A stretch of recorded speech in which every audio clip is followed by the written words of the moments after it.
You are looking at Julian's pronunciation guide, where we look at how to pronounce better some of the most mispronounced words in the world, like this other curious word. But how do you say what you're looking for today?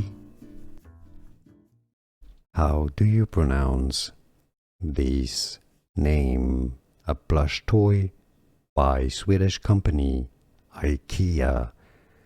Depending on the Norse language you're talking about, it has different pronunciations. Let's break them down. Blåhaj is one of the pronunciations, Swedish, I believe. Let me know in the comments. Blåhaj.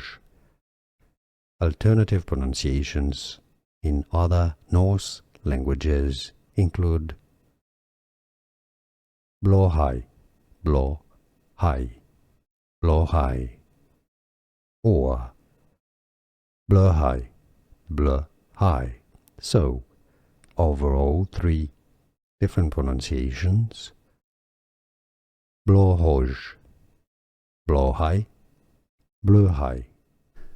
Here are more videos on how to pronounce more confusing words and names too many mispronounced. Like this video if you found it useful. I appreciate your support. I'll see you soon and thanks for watching.